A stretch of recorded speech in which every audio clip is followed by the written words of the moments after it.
I think without wasting much time, let's get Yeah. started.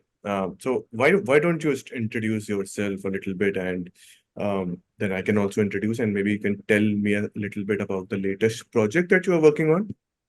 Yeah, sure. So I have been working, it's been around more than 10 years, approx 11 years, you can say, that I have been working in IT. And after clearing my BTech, I straight away joined as a fresher in Wipro. And there I worked as a junior backend developer for 5, 6 years. And there mostly my roles and responsibility was included as a SQL developer only, and I never got opportunity on the front end side. So since then, I decided to be on the back end database side, and since then I started progressing on the SQL development. Mhm. And after that, I shifted to Calcutta, where this is my native place. So here I decided to shift to data analytics space.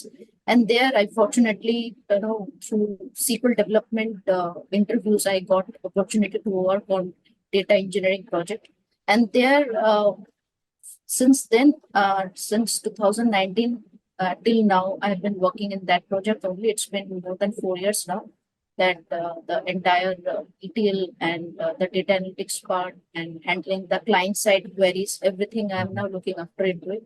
And this also become as my main prime roles and responsibility also. So that's it. from my- Perfect, perfect. Okay, can you tell me a little bit about the project that you're working on currently? Yeah, sure. So it's all about the client's uh, payments data. Okay, so whatever the client has a third party vendor and whatever transaction it goes at their end. Okay, so everything they captures it through various ERP systems. Okay, Okay. so in the ERP system they have only the raw transaction data daily it is happening. So it's my responsibility. Like every month I have to extract first and ingest those data from SAP system. For example, there is another Oracle database. Okay, so there, the client's payment data is there, payment third party vendor data is there, and from there we are receiving the files in CSV format, in .dat format, in .txt format also. So there were various format files we do receive. Uh, in some cases, the systems, source systems are built in a such a way that they push the data to our system where we have to process the data. And in some cases, we have to make connection through SFTP, through FTP to the source system and then extract the data.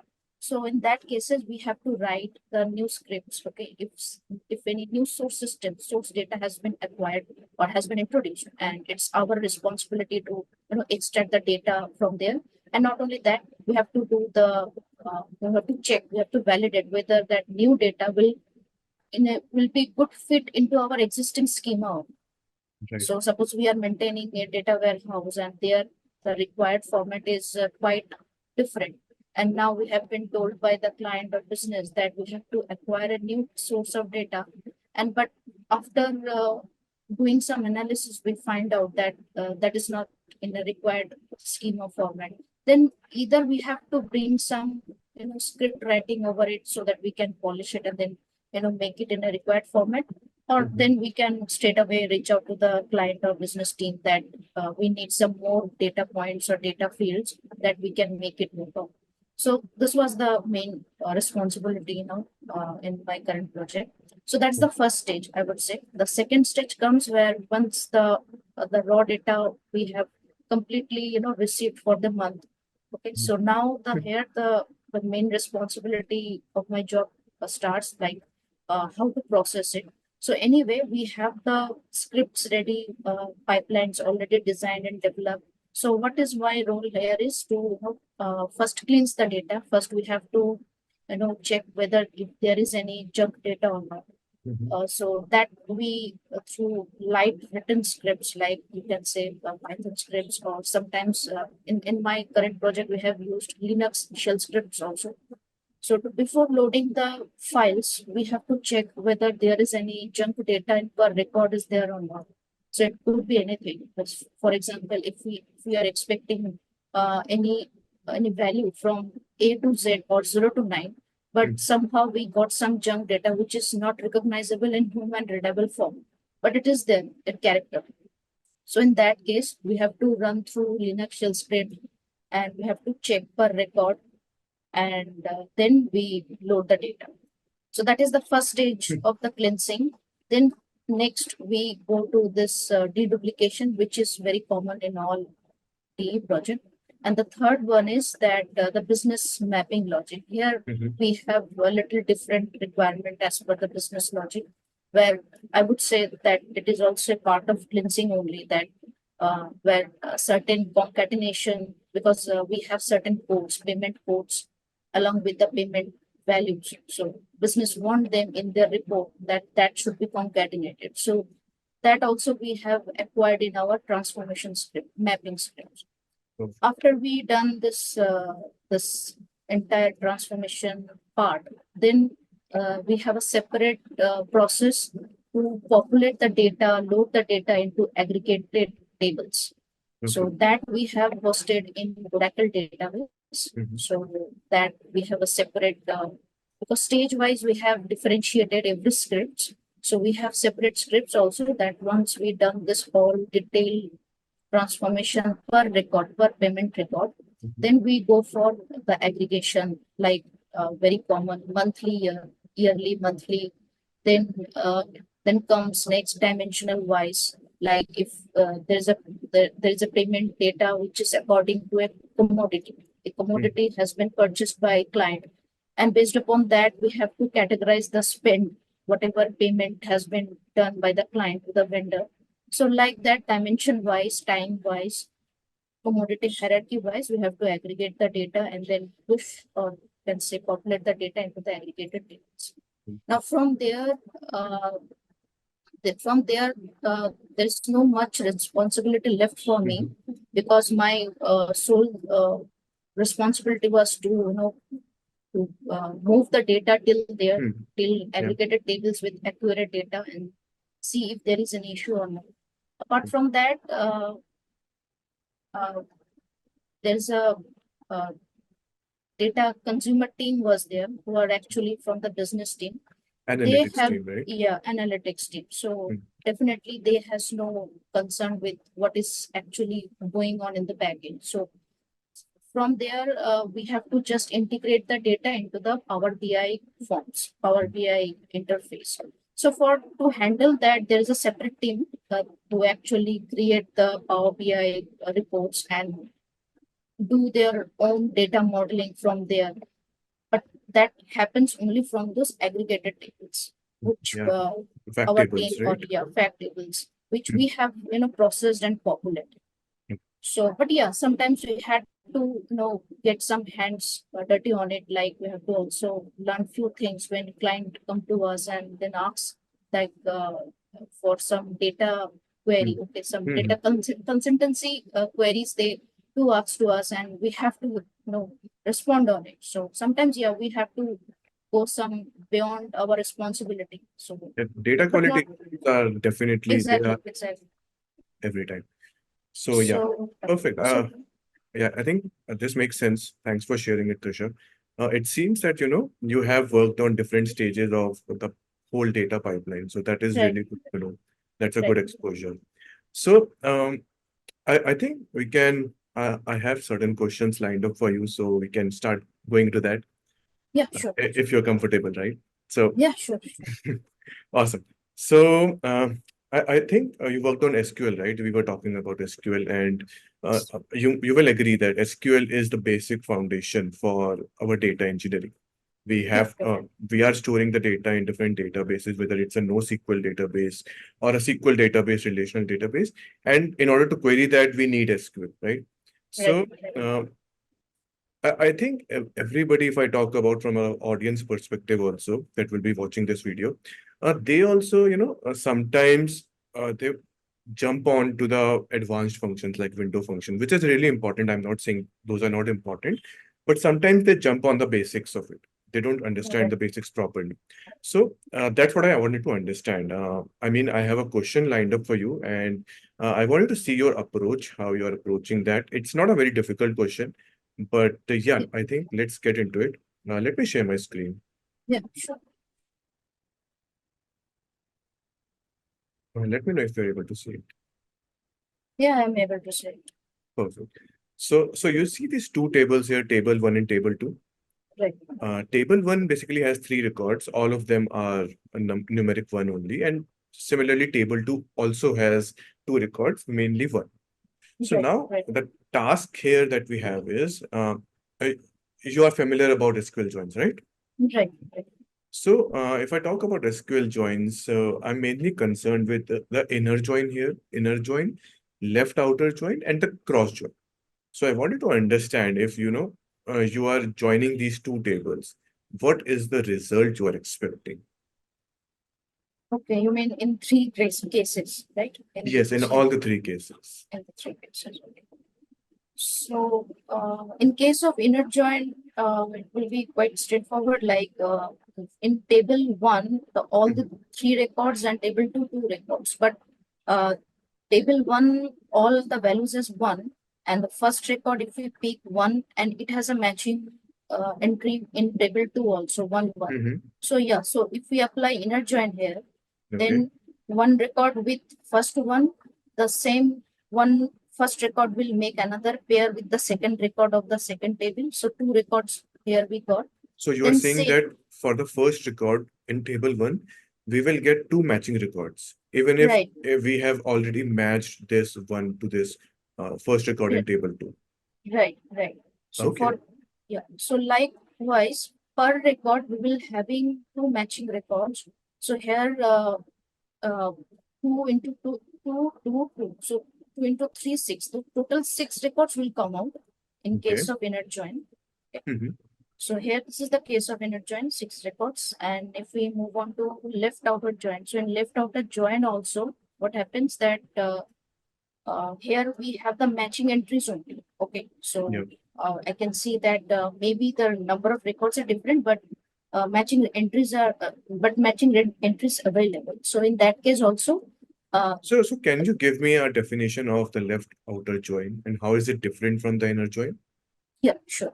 In inner join is like the only the common entries will come out. Okay, if table one and table two are there. So if Okay. we make an inner join, so whatever matching entries table one or table one has on the table two, the only that common part will come out. Okay, if we Okay. apply that. In left outer join, what happens, and for in this case, we can say like suppose here is the table one, and we have 3 records here, and three has matching.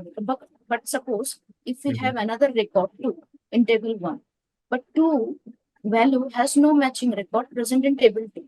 Now, if we apply left outer join, what happens that uh, the table from table one, we will have all the values, all the record values present. Okay. But wherever the matching values for table one record not present in table two, that Mhm. will show up as a null.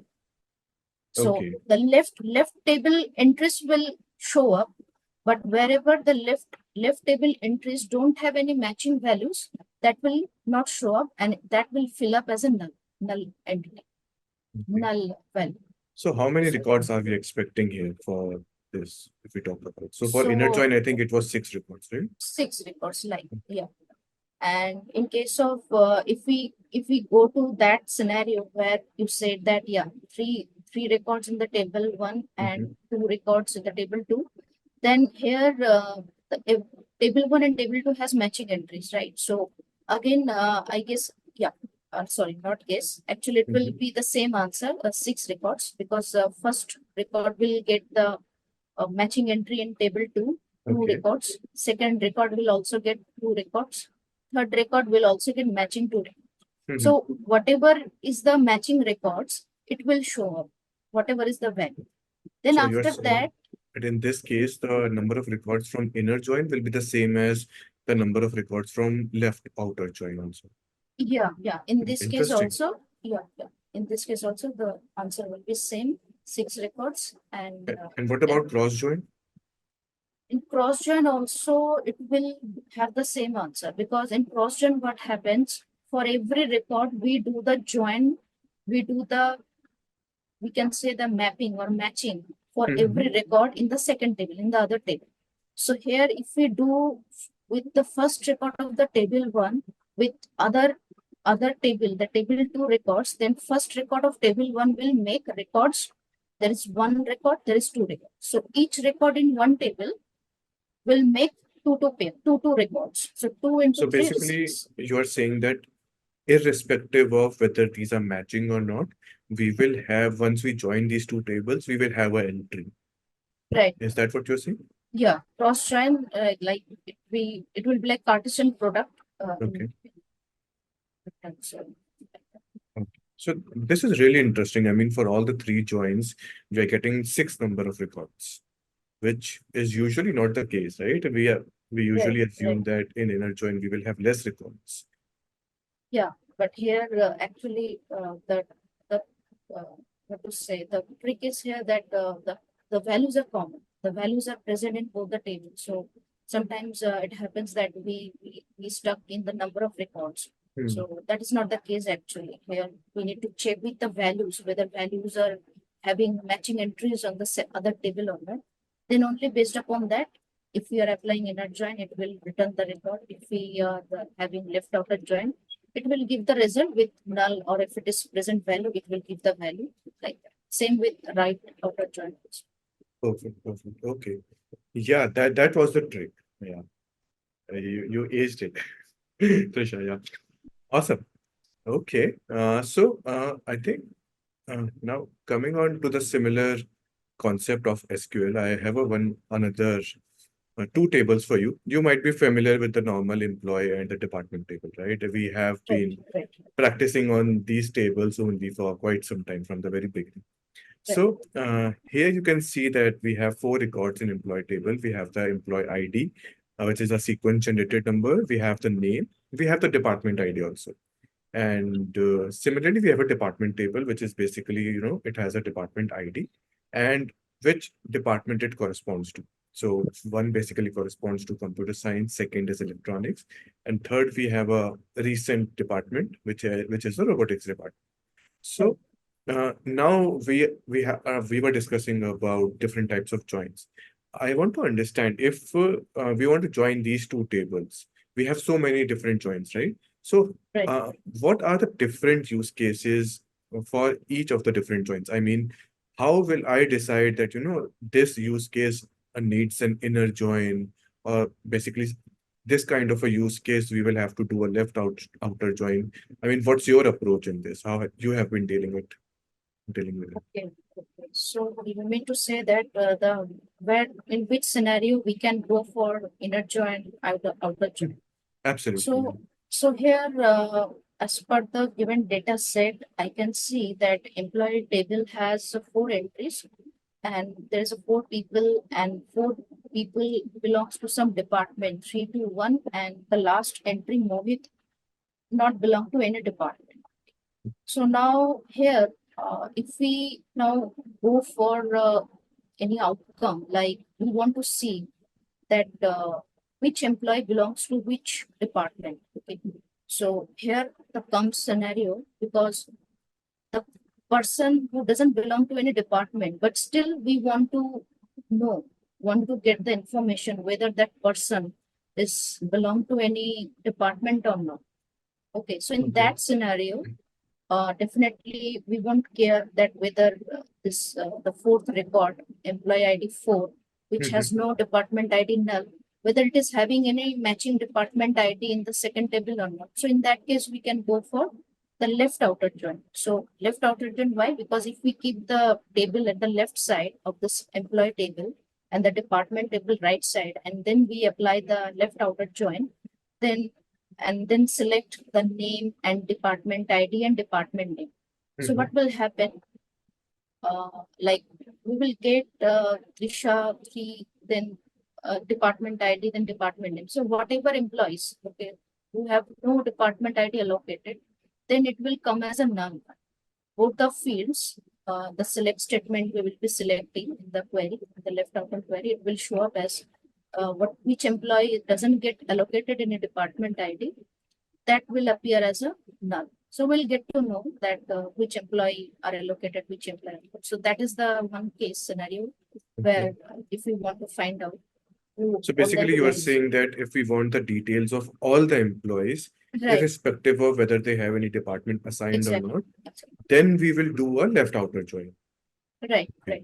But if we don't want we don't want any employees which do not have any departments, if we are only concerned with these three employees who have the department assigned, we will want to do a inner join, which will get only the matching records.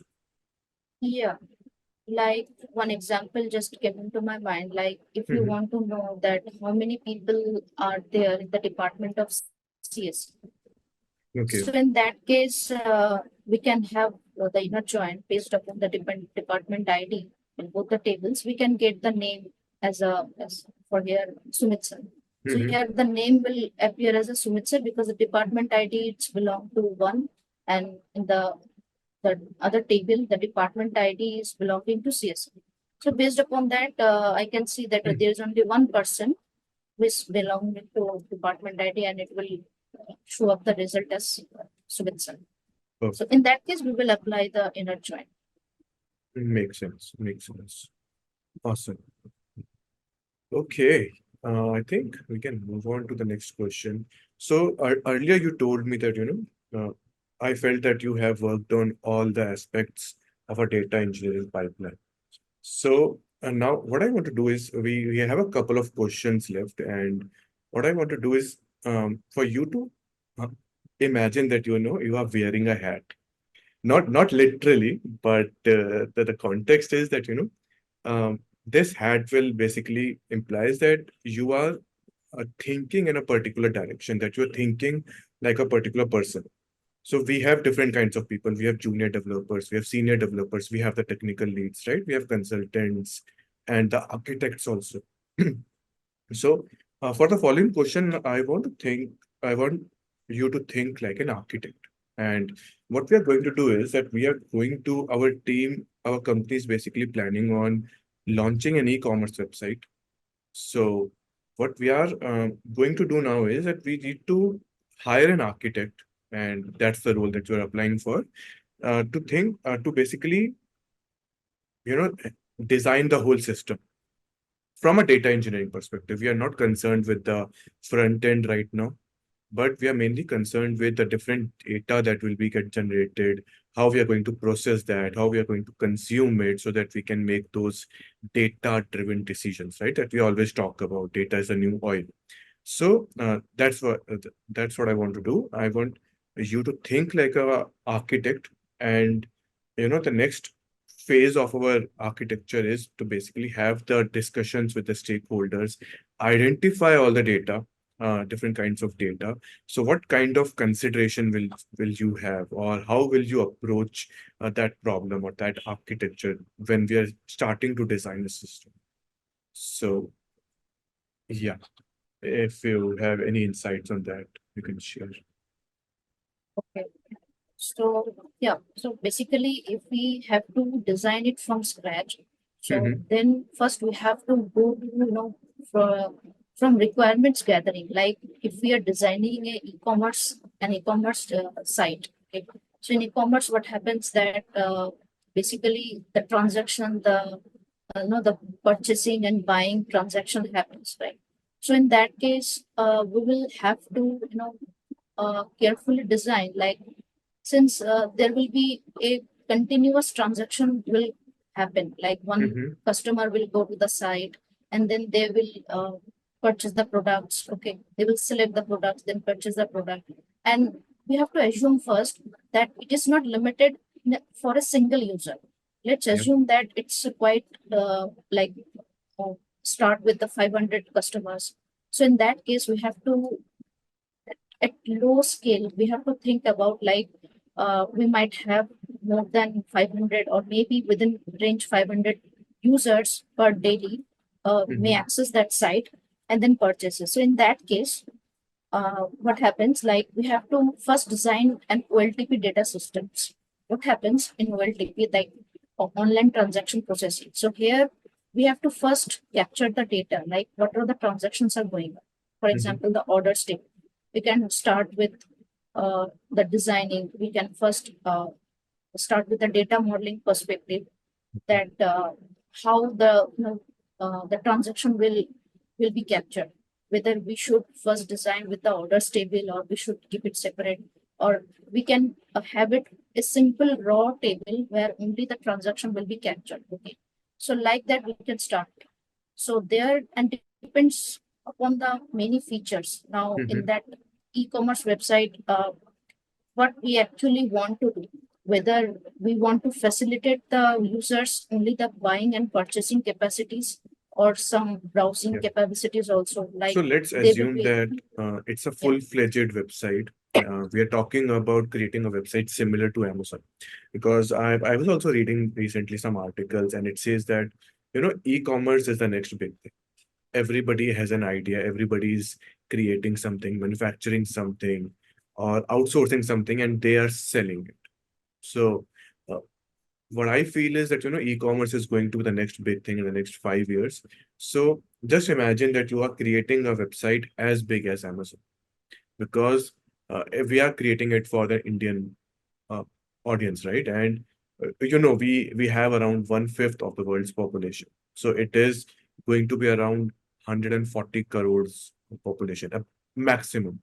So let's think in that direction. If we talk about the data ingestion perspective, what will be your considerations? How are you, regarding the data ingestion stage, if I talk about? So in that case, like data ingestion will be required for analysis perspective, right? Is that your Yeah. See, that's the end goal. scenario? So whatever we are doing it to make a data-driven decision, right? So Yeah, that's the ultimate goal. But right. that we are not going to get the data from one source. Might have unstructured data sources like the click streams, right? The Twitter data, which will have feedback, um, or Yeah, right.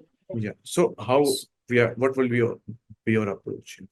Yeah, in that case, when the data acquisition part comes up, like we have to, capture the source from where we want to build up an analytics report or analytics view.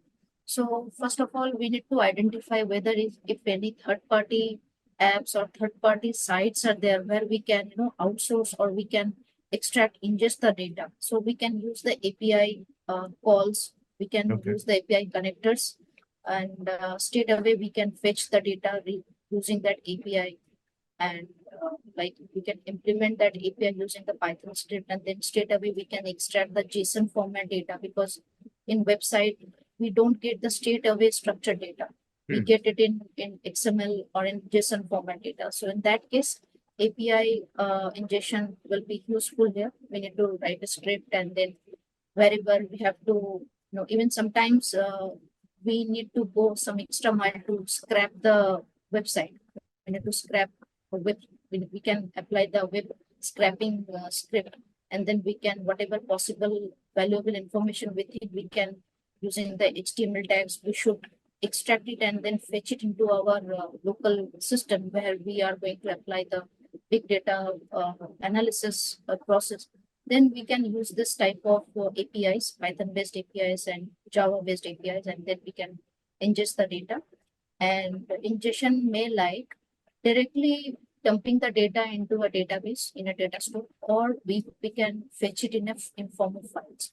We Okay. can take help use of cloud systems like Azure have blob storage, ADLS Gen 2, where we can capture, ingest the data, and then save it as a file, as a CSV file. Like for example, if we have a JSON data from a third party site using the API, we are fetching it, and then it's not a straight away we can save the data in a relational database if it is a JSON format. So before that, we need to parse it. We need to apply some logic. We need to make it in a relational form, in a row column format, in a record, or we can say .csv format. Then we can save it as a file, and then uh, we can from there load the data into the database. So there is one technique. For example, I just try to Yeah. highlight that I ingestion have a can follow-up go right. question on you Yeah. on this. So yeah, you told that we can put the data, the JSON data into the data warehouse or database, something like that. Right. So the question is that, we get all the different kinds of data, right? Some are structured, some are semi-structured, some is completely unstructured. So how do we decide, first of all, that, we will ingest the data in real time, or we will have it as a batch processing? We will either consume the data on a real time basis, or maybe daily or an hourly basis. How do we decide that? Yeah, if we decide like again, it will come under the requirement basis. Like if the data generation is happening frequently. Okay, Mhm, so for example, let me give an example like cricket match score. So suppose we want to display that score analytics on some screen. Okay, so in that case, every minute, every second, the score is changing. Okay, the score of a batsman is changing. So in that case, the streaming type of ingestion will be very helpful because next minute, what is the score, the data that we can capture. Okay, so in that cases where, or you can say the example from stock market where the every minute or every 5 minutes or maybe 2 minutes, like mhm. no fixed time. So in that case, the streaming services input ingestion services will be very helpful. And there from there we can capture the need to capture the data for analysis purpose or storing purpose even.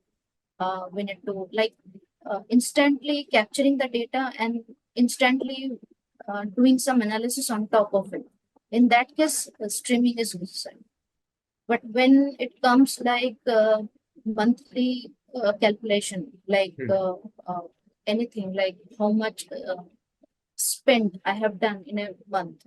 hmm, I'm a salaried person and I want to do some analysis like from day first of a month until end of a month, how much spend I have done, how much spend expenditure has happened occurred. Okay. So in that case, I don't in that scenario, I don't need any streaming type of ingestion hmm. service. I will straight away go with the batch streaming. I will capture, yeah, but in that case, I can do whatever payment is happening, whatever transaction I'm doing. I can daily keep a track of it and save it somewhere in a local storage or in a cloud storage. Mhm. So now once that is capturing is done, uh, then because I can do the transaction even 30th of the month also. Hmm. So so before if I go for any analysis, that would not make any sense. So I need the complete data from first day of the month till 30th of the month. So in that case, I have to wait till 30th. Makes So sense. yeah, definitely. Then I will capture the data till 30th. Mhm. Then I will take 1 or 2 days, and based upon that, the scenario I'm discussing, like if the client needs that within a week, I need the output report, what are the transaction happened. Then based upon that, we have to design the pipeline, like how we will go. Because within a month, we can have millions of files, or within a month, we can have even 50 files only. So That's so. here comes the scalability that Hmm. how the pipeline should be designed. But yeah, here we will like to answer your question. The batch process will come there. Yeah.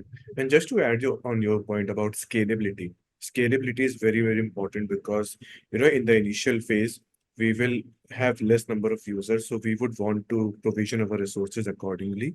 But later, when the website becomes famous, then we would want to, automatically upgrade our infrastructure or have more number of machines so that they can handle the load. And that's why these batch processing frameworks that we have, like Apache Spark, that comes into picture. So that whatever processing that we need to do, that Right, does not, the time does not increase exponentially, right? So that number of machines we can increase and they can handle the same load uh, within the same time that earlier used to happen. So, and also in those cases when, just like for Amazon, we have Great India Sale. So, if for our website also we decide to have those flash sales, we will definitely expect a larger number of audience. So, we need to consider that scalability piece into the data ingestion as well. We don't want our APIs or we don't want our database to fail because of the huge number of data on that right. day. Awesome. Now, moving on to the data transformation phase. what do you think are the considerations that you will make? Data transformation part is actually the crucial part here, because here actually we comes to know the what is the volume of the data we have to process, we have to handle. Now, if we take the example of the streaming or the batch processing. So streaming experience, I don't have that much because I don't have that hands-on, but batch processing perspective, I can say, because I have handled around 500 files. Like the example I have given, that till the end of the month, we have to wait for the data, source data. So yeah, so there in that case, first of all, we need to identify whether we can, how we would proceed with 500 files, for example, 500 or 600 files. So in that case, we need to design, like we need to first properly analyze the thing, like whether all the data files coming, whether they are in the same proper one type of schema, or we need to again categorize. For example, out of those 500 files, suppose if all the files having only 5 columns, five same structure, then that would be very easy. We can all together merge all the files, and at a time we can process it using Spark, and we can using the distributing computing system, we can process it one single file. Or we can do like if we found that if we find that the 500 files have 5 type of categories, like after out of 500 there will be 10 files which will be different structure, different fields. Okay, so fields like 10 fields. Like next, other 10 files will have only 5 fields. So in that case, that will be a challenging situation. Then we have to categorize it. So that's actually we handle in that way, that whatever from wherever sources we have acquired the files, we have found a pattern that when the source this, for example, if we are fetching, ingesting data from 3 sources A, B, C, we found a pattern that source A always send the files in this format, in 5 columns and 5 fields. Source B send the files, send 6 files, but all the 6 files having 10 columns, 10 fields. So like that, we found a pattern that this is the case. We can now easily categorize it. So now comes the partitioning of all the files, like all the 500 files we can partition into their type of schema they are having. So likewise, we can design the next stage, like how we can design the pipeline, each category type. So there we can have 3 type of initial pipeline, like from raw to final data warehouse. The single table will be the data table where we are actually will be harmonize all these differences. Okay, but first we have to process these differences. Like I said, that few files having 5 fields and few files having 10 fields. So in that case, we have to, definitely transformation comes into play, and and depending on the size of the file, if it is less than 10 GB, then I guess we can simply even if we don't apply the Spark's parallel processing capabilities, even if we go for simple SQL in if we take example of cloud, then I would say that Databricks I have worked on. So there we have used the SQL, simple SQL in Databricks, and then process the file. So there we had per each category 6 files. So what we did that for per category we made different pipeline, different Databricks notebooks, and then we wrote the script pipeline, script, and then made the pipeline, develop the pipeline, like what will be the first stage of processing. Okay, first which category will be processed. That is the most thing to identify, because how business will want to see the data in the report. That actually the most important part here. So based upon the data categorization, you have to write the scripts. Okay, wherever maybe it's on premise, then we can go for Python or Linux shell script, or if it's some cloud and on Azure, then we can go for Databricks notebooks way. And for each category, we can depend on the requirement, how cleansing, deduplication, mapping, okay, we need. We can write the notebooks, and one by one, we can make a pipeline. Makes sense.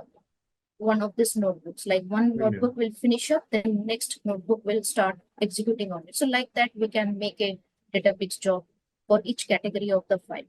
So like then one category completes, then next category will start up. So like that, we can design, or we can do like parallel. Like if there is no concurrency here, like same table, the three category of the process, like three type of file, three sources are sending, and if we like find out that there is no concurrency chances to happen. Okay. So in that case, we can parallelly trigger the three types of pipelines. And Makes sense. until there we can stop from where they have to be harmonized in one single place. So from till there we can stop, because after that, if we added another new job, it will make conflict. It will make the data corrupted. Hmm. So Many I think things happen. if we talk about our e-commerce use case, right, it is basically dependent on a lot of factors.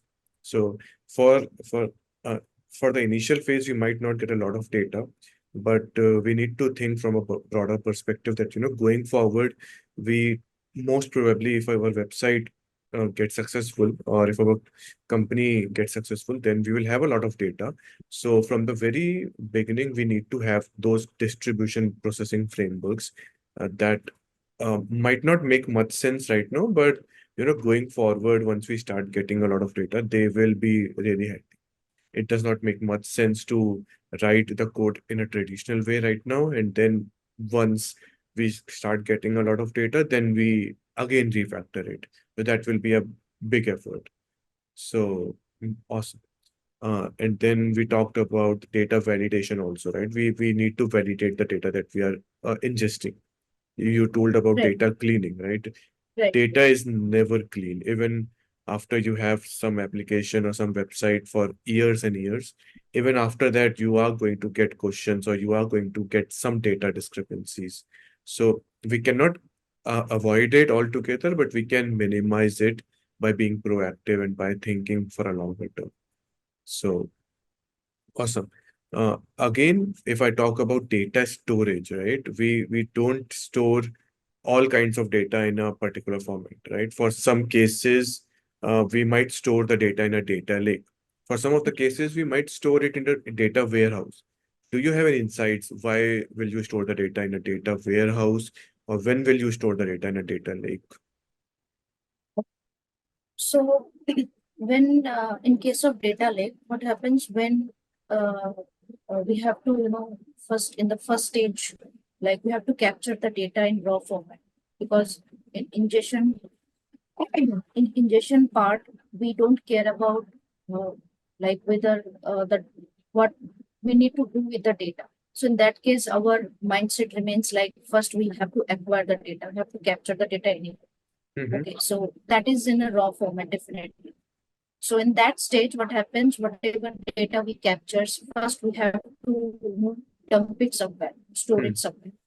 So that store, first part of the store where we are actually acquiring in raw format, that and when we talk about the cloud area, like we don't have much storage capacity in on-premise servers, and it can go in. So in that case, what we do in cloud, for example, Azure, uh, Data Lake Jet Pro, ADLS2. So there we use that feature, that whatever raw data we have to capture, we dump it in that area. So that is data lake, where we don't care about that what we are storing, but yeah, we have to store the data. Later stage, when we go for processing, that now we have the raw data in hand. Now we have to process it. We have to scrap it out. We have to clean it and see what data comes out. And gradually we move those data into some organized structure. In some, for example, we get we get raw data, purchase data like e-commerce. In case of e-commerce, we can say, like, suppose we have lots of uh, transaction data per day. So for a product, for a different product, so variety of product, suppose there's a lot of transaction happen. So what our focus will be, first to get the data properly into a file, and then we got this data into the data lake first, that is data lake. Next, obviously our objective will be to get the insight out of that, how much, and categorizing the uh, expenditure happened or transaction happens, which product sold how many times, or how many products got sold particular that day. So this kind of insight we have to process the data definitely to get this insight in reports format or anywhere. So to get that, whatever processing we are doing it, we are making it in an organized structure format. So suppose we need to get those orders data, payments data, transactions, and then we have to make an insight out of it that per day, how much total transactions happen for a particular product, or how much and what maximum price that product has been sold for that particular day. And means how many transactions happen. Definitely, we will get the how much, how much actually the product has made a money for the vendor, right? So in that case, we have to process the data, and we have to make some relation with the product, because we will get only the transaction data in raw format. Then separate, we will have some dimension table on the product, like what are the products actually the on the e-commerce side the product has been presented. That data definitely we will have from before launching that site, right? Yes, and then we'll load the data into the warehouse, right? Yeah. So how much products is changing, that's not the concern, but when we are doing some analysis, then in that case we will make some relation with the product and the transaction. So that relation is happening. We are making some processing and getting some, making some relation with the products and the transactions to get the products insight out of it, transaction out of it. So in that case, definitely we will have to store the data in an organized structure. So database comes. Now from there we have to, dimension wise, we have to organize the data and then make some relation. So in that case, we'll have to, design the database as a facts tables and dimension tables. We have to segregate it out, so that we can make a variety of types of insights out of it. So in that case, data warehouse or Makes the sense. communication. So yeah, I think So when it's just we the didn't, step after the transformation stage. Yeah. so yeah, initially, I'll give you my example. When we didn't have the concept of data lake, right, a few years back, we used to directly load the Right. data into the data warehouse, and that was really cumbersome. If we had so complex architectures that, whenever we wanted to add a new field into our data warehouse or something like that, we used to take the data from the source, the OLTP systems, and then load it. But nowadays, it's so easy that you can just dump the data into ADLS Gen 2 or the AWS S3 if we talk Right. about, and then you have all the history. The storage is so cheap nowadays, and you don't have to worry about it. You can get all the historical data for a particular field, even if you were not loading that into the warehouse earlier. So right now, we are moving from the concept of ETL to ELT. We are first loading the data and then we are transforming. So, and that has all been possible because of the cloud. So, Right. the last few years have been really amazing for that. And then, like you said, that we are loading the data into the data warehouse. After that, we need to, con uh, make the data available to our data analysts or data scientists who will have those recommendations engine, or they will do some reporting on Power BI for Right. the board of directors and all, right? And then they will make some decisions if they want. So let's move on. I will quickly move on to so now I will ask you to, wear the hat of a data modeler now. So The use case that we have is, we talked about, even in Amazon, you see that a very big thing is that whenever you purchase something or whenever you add something to the cart, you get a recommendation that, frequently bought products or something like that. So that's the concept of recommendation engine. So, and that is done by a lot of analysis and by a lot of history that has been maintained by these e-commerce websites. So if we have to maintain something like that, because that is very helpful if you have to increase your revenue, right? If you don't, if a particular customer doesn't have to go anywhere and they get all the recommendations at a one place, it's very easy to add them and it enhances the customer experience. So now I would ask you to, s- share your insights. If you have to create a recommendation engine, what are some of the data that you're going to capture and how will you model that data? So you can just share that quickly in the next 5 minutes. What are your insights? How will you approach that? Okay, so for building up a recommendation engine, that Hmm. first we have to capture the frequent user preferences, user Mm-hmm. likeliness, like what the user is clicking on the product side. Okay, so in the e-commerce side, what frequently a particular user is searching for. So Mm-hmm. that click stream we can capture. First, we have to design that thing into a new data set model, okay, into a separate table. So per user, what are all the activities user is doing on the site for a particular product, or if any new variety of product user is searching, that also we need to capture. What Okay. user is searching, looking for, basically that will be the objective, and whatever of the what overall the products are available in the market, what actually how user is reacting on it.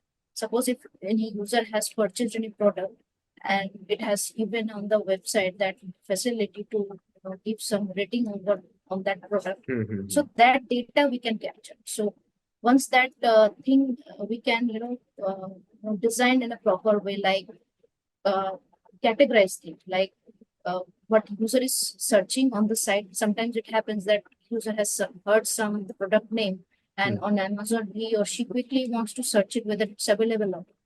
So from that way we can make a different data store or data set. Okay. Next we can see that what actually the user is clicking on, which type of products. So category wise, or simply we can via click stream we can capture the data what exactly user is clicking, that Mm-hmm. we can store it in a separate data set table. We can keep it on that. And Okay. third part, in a separate table we can capture it, like what user is giving rating, like after purchasing, uh, what user is giving the ratings. So from there, we can build on top of this three different categories of data set we have prepared. Mm-hmm. We can build a recommendation type of logic on it, that user, like, we can get to know from there, when this raw data we will have with us, we'll get to know that actually user is looking for what, whether the products available on the website, e-commerce website, that user has liked or not. Or we can add another feature, how many times that user is likely to come upon that website, e-commerce site, and purchase product, whether the experience with the user on that e-commerce website has gone very well or bad. Maybe the So, so basically, product, uh, yeah, what you're trying to say is that we are capturing a user's behavior. So let's exactly. suppose, one of the behaviors can be that, I purchased the product. That is a best case scenario. So we can definitely capture that. But sometimes, I can just search for a product, but not add it to the cart or not purchase it. I Exactly. can just, Exactly. yeah. But yeah, even if I capture that data, that will give me a lot of insights that, Apurv is trying to buy something or he's Yes. searching something. So right now, if I give you an example, I'm looking for car accessories. Exactly. So if you see my history, you will see a lot of car accessories, kind of different car accessories. So Amazon can get some insights out of that, right? Even if I didn't add it to cart, even if I didn't purchase it, sometimes, when I'm buying a grocery, I might add biscuits with the milk that I'm ordering. So that next time, what can happen is that Amazon can capture that, and next time, even if I add the milk, just add the milk, they will give me basically a discount on the Right. biscuits if I Right. don't buy it for some time. So that's very important, not just to capture the highest or capture the data which we have purchased, but also to capture the data uh, regarding how am I navigating the website. That Exactly. also is Yes. extremely Interaction. important. And then, as like you said, that we are capturing the behaviors, but not every behavior has an equal weightage. It's not like Right. that we can, if we have 10 behaviors, we can give 10% to all of those 10 behaviors, 10% each. Some behaviors are more important than other behaviors. So we need to provide the weightage also, and then we will use the machine learning algorithms. So that's how we will have different tables. We can have a table, we will have the usual tables if I talk about that, the user tables, right? The product tables, the descriptions and all. But the user behavior tables we can have. We can have the product interactions as well. Like you said that, we are giving a 4-star, 5-star rating, or we are giving some ratings. So if I'm buying something from a particular seller, um, what is the kind of experience that I'm having? That also we can track, right? If let's suppose I'm clicking on a link, what is the probability that I'm purchasing that? Sometimes for a particular category, I'm just searching for it. I'm not buying it. But for other categories, the click-through rate, if I talk about that, that might be more for a particular category, right? For grocery, it might be something. For high value items, like if something is higher than 1 lakh, or if I talk about the high-end phones, I might just be browsing it. I might not be uh, adding it to cart, or even buying it. I might be buying it once every 3 years. So yeah, that also matters of what I am seeing in my homepage. So it's all about how you as an architect, how you as a data modeler are, you know, capturing things. If you are not able to capture this, then you will not be able to increase your revenue. So that's why a role of an architect is extremely important. And yeah, I think we have discussed for a good amount of time. And that's all I had, Trisha. Do you have any questions for me? No, as of now, but yeah, it's like regarding this, the last question, how would you go through the like how would you go for and design that data model part? Like, is it the same? Whatever I have replied, I have answered. Mhm. Is the same way you would have been think of it? Is this so? Absolutely. My Uh, question is like that, like So yeah, one thing that I would say is that whenever you're designing something, you need to have the domain knowledge. So so let me give you an example. We were talking about e-commerce websites because that is something that we can all relate with, right? Relate to. If I talk about, I'm currently working in the insurance sector. So if I don't have how the knowledge of how the insurance sector works, I will not be able to design the system properly. I will be designing something, but then we will have a lot of bugs, and then we will have a lot of code changes. So this is applicable for our users as well, right? That if you're designing something, don't just focus on enhancing your technical abilities. Focus on enhancing your domain knowledge as well. And then, watching different videos, different mock interviews of other people, how they are working. And then with experience also, you learn a lot. There is a reason that, why experienced people earn more. It's not all about the technical abilities. It's the whole combination. that's it from my side. Yeah. So yeah, Trisha, I think that's it.